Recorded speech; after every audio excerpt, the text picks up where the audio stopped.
Excited ako ngayon. Sinurprise na naman niya ako sa lulutuin niya ngayong lunch.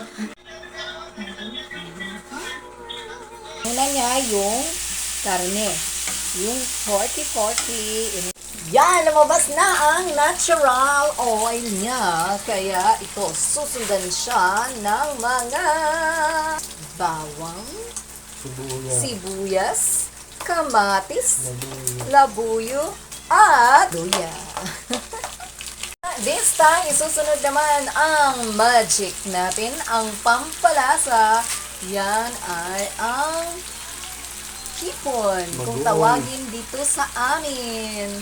Mayroon na siyang ampalaya. Gata. Unang gata. Pangalawa.